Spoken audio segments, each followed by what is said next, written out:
Solve the equations x squared plus y squared is equal to 25 and x minus 2y plus 5 is equal to 0. Now it's important that you recognise that x squared plus y squared is equal to 25 is a circle and that x minus 2y plus 5 is actually a line. So in this example we are trying to find where a line x minus 2y plus 5 is equal to 0 meets a circle x squared plus y squared is equal to 25. So you need to consider the line. If you consider the line, we've got x minus 2y plus 5 is equal to 0, and what you need to do is either make y the subject or x the subject. Obviously in this example it's easier to make x the subject. By adding 2y and taking y, we're going to get that x is equal to 2y minus 5. And then what you do is you substitute into the equation of the circle. So the equation of the circle is x squared plus y squared is equal to 25. So instead of x, we're now going to put 2y minus 5. So we get 2y minus 5 all squared plus y squared is equal to 25. Alright, so now we need to expand this, but the technique is obviously to try to rearrange this in the following format, which is ay squared plus by plus c is equal to 0, because that's for a quadratic. In order to expand this, you really need to know that, you should note that a minus b all squared is equal to a squared minus 2ab plus b squared. So we're going to get 2y all squared, which is 4y squared. And then we're going to get 2y times minus 5, which is minus 10. And then we multiply that by 2 to get minus 20y. And then the minus 5 squared gives me plus 25. We still got the plus y on the end, y squared, sorry, and that's equal to 25. Right, we need to make this equal to 0, so we need to subtract 25 and then collect up this y squared with this y squared to get 5y squared minus 20y, and actually the 25s will cancel out. So we've now got it in the correct format. Right, so we now need to solve 5y squared minus 20y is equal to 0. It's an easy one to factorize.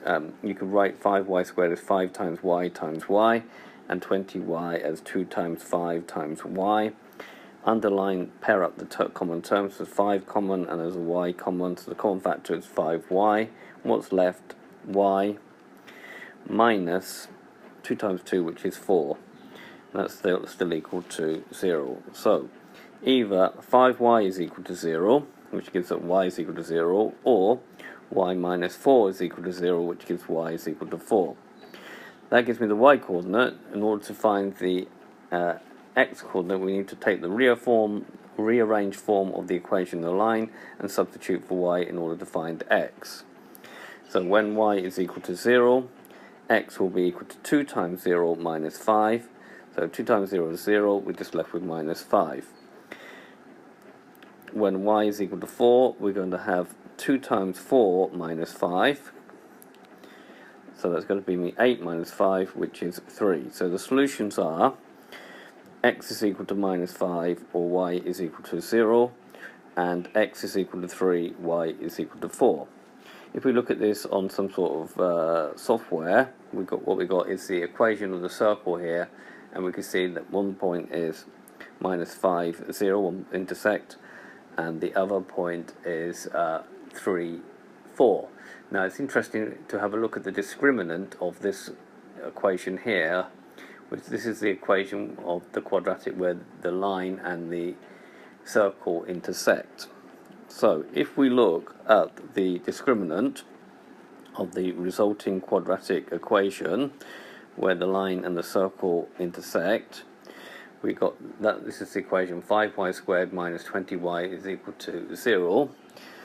Compare that with ay squared plus by plus c is equal to 0. And if this equation is in terms of x, we just change the y's to x's, it doesn't matter. A is 5, b is minus 20, and c is 0. And then if we take the discriminant of that is b squared minus 4ac, so that's going to be minus 20 squared minus 4 times 5 times 0. This bit is equal to 0, and minus 20 squared gives me 400. This, as the discriminant is greater than 0, is what we got here, we have two distinct roots, and therefore they meet in two different coordinates. So if we look at this GeoGebra applet here, this is what happens here and here. However, if I move the slider, let's move C, and if I move C, we can see still the discriminant is positive here, and if we move it along like that, okay, at some point here it will become negative, which means that the line and the circle don't intersect. So if the discriminant is negative, the line and the circle don't intersect. If it is, it's very, very hard to actually find a value, but if we perhaps move, probably have to move it a little bit more. If the